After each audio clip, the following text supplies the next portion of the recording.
So, you gotta run a Facebook ad, but you don't know which campaign objective that you're supposed to choose. And hey, with all the options, I get how it could be confusing. Well, in this episode of Netting Up, I'm gonna reveal to you, after running millions of dollars worth of advertising, the one campaign type that I use 90% of the time that has led to some of the highest ROIs in the industry. I'm gonna show you that and some of the other campaigns that you need to consider to remove all the confusion out of all the choices.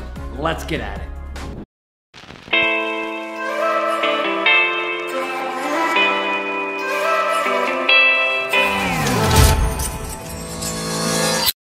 See, this whole thing starts by understanding what your actual overall objective is. I mean, the actual end goal of the page that you're trying to send them to. Let me show you what I mean. For example, I need to go to the mall right now. So I'm in my car and I'm going to type into my GPS the address of the mall.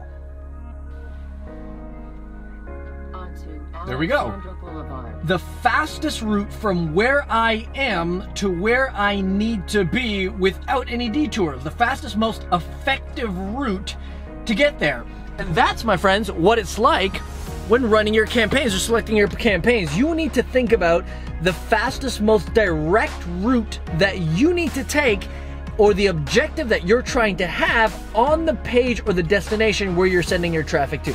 So let's go to the mall.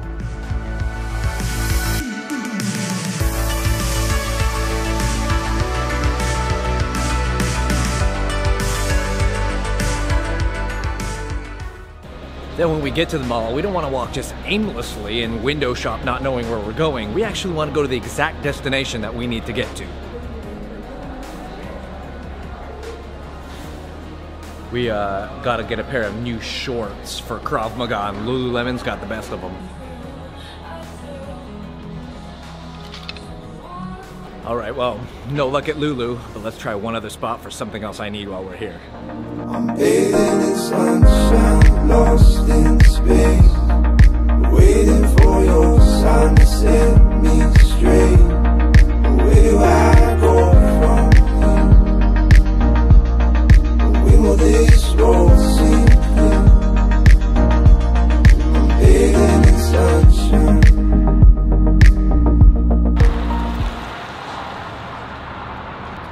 Perfect. All right, sir. Appreciate it. Right, Thank you again. Thank you. This is your key. Thank you. So again, everything starts by understanding your primary objective.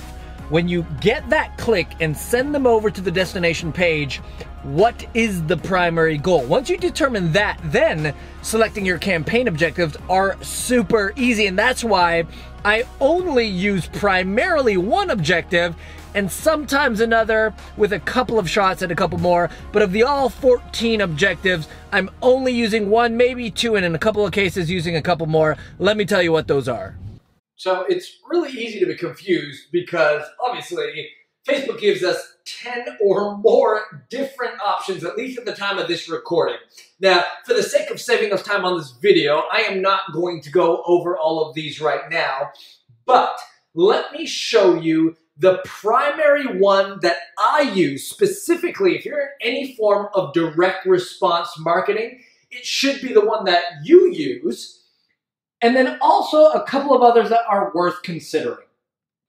So let's first talk about conversions. Now remember, this all starts with realizing what is the end goal or the purpose of us sending that visitor over from Facebook to the actual page. Is the page designed to A, capture a lead, which to us would mean a conversion, or B, to sell a product, which to us again means a conversion? In either one of those two scenarios, if you're trying to sell something on the page or capture a lead on that page, your objective should always be conversions. Because when you pick that campaign, here's what happens. You are asking Facebook to go out into the Facebook stratosphere, to go out into the Facebook matrix and find people who have converted in the way that you're asking this conversion to happen on other people's pages. So if you're optimizing for lead, you're asking Facebook to go out and find other people who landed on other people's lead confirmation pages. If you're asking for Facebook to find someone to buy something from you, Facebook is going to go out, look into their matrix of users, and find everybody who fits within your demographic and your targeting who has bought something in the past from somebody else. So in this case, Facebook is doing all the heavy lifting for you, and you are understanding what that end goal is. In fact, here's a screenshot to show you the difference between conversions and clicks. As you can see here, even though we're running sales with both clicks and conversions, yes, the click costs are cheaper, and yes, you might even get more clicks with that objective. But at the end of the day, if the goal is sales, you can see how sales is actually outperforming clicks.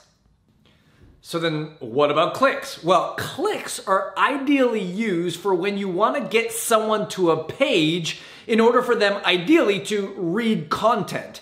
And so we select the clicks campaign for two reasons primarily. One, when we're driving someone to a content piece, like a blog post or a pre-sales page or something that doesn't get the direct conversion. Or number two, if we're doing retargeting, because at this point, anybody who's in our retargeting bucket, obviously we want them to see this ad, click on that ad, and go over to the page that we're trying to accomplish here. So the two reasons you would do click campaigns again is one, to drive anybody to a piece of content, or number two, for all retargeting purposes, to get that smaller bucket of people over to the destination page that you're looking to drive them to. So what about a few honorable mentions? Video views is something commonly used. If you do a lot of video, obviously you want people to view the video. That is the objective. You would select video views. Now, typically I don't use that except for if I actually produce long form video content where I want the person to watch the video more than read the ad and click through to another page. Or what Facebook allows us to do is with video views is create retargeting audiences. So this is another way to warm up an audience before you actually show them the primary offer of the ad. And in that case, we might use video views to get someone to consume our content, long form video content, and then create a retargeting audience by which we can then run click or conversion ads to get them to transact with us on some level. Now, of course, we can't forget PPE or engagement ads. And this is where a lot of people old school used to try and sell t-shirts or trinkets or these low ticket items in the e-commerce world. And what they would do is run engagement to their ads. So they'd get a whole bunch of likes, shares, and comments and hopefully use that social proof to try and sell stuff. But again, remember your overall goal or objective. If your goal is engagement, then great. Use engagement style ads. But if your goal from the ad is to sell something or to capture a lead or to even read your content, remember, Facebook will go into the algorithm and try to find other people who have done that similar type of activity that you're asking Facebook to look for and have them do it on your ad itself. So when might you use PPE? Well, the only time I've ever used it, frankly, is if I wanted to generate social proof on an ad before we did a large-scale campaign to cold traffic. Then we'd run very small budgets of PPE, and then we'd get the likes, shares, and comments, and then we can turn around and flip that ad and go very large scale to cold traffic as a conversion ad in order to A, capture the lead, or B, get the sale. And lastly, I think it may be worth mentioning lead ads because they've been all a rage over the last little while, and this is literally the objective of getting someone on their mobile device not to click on anything or fill out their information, but literally to click on a button that will then capture their Facebook data, put them into a CRM, and take them through a seamless process of generating a lead that way. Now, on the one hand, what we have found is with lead ads, people are getting extremely cost-effective leads. However, when we market out on the back end of things, we find that these leads don't actually convert all that well. And at the end of the day, the only thing we're really looking for is conversion or return on investment. And I think that has to do with the less gamified something is, or on the other hand, the easier it is to take an action, the less hoops that someone has to jump through, the less quality that lead is. So if someone, all they need to do is kind of push a button, that's the end of it. Frankly, that's not all that qualified of a lead. But if someone has to put in their name and their email address or take a few actions before they become a lead, that is a far more intent-driven qualified lead. And so we're likely or more likely to see a conversion on the back end. So I'm not a really big fan of lead ads at all. I don't use them at all, but I think it's worth mentioning because a lot of people are, and they're saying, wow, look at all these great cheap leads. Great, but how are they converting on the back end? That's what you should be looking at.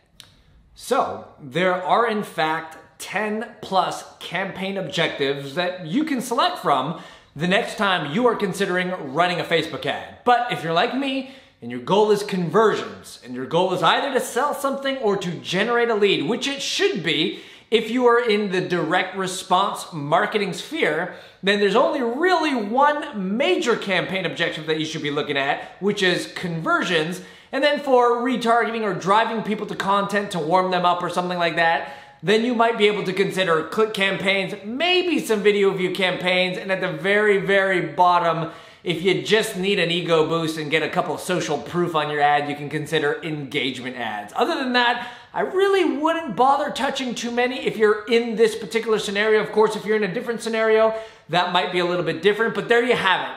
Out of all the 10 plus campaigns that you can use, 90% of the time you're only gonna really need one.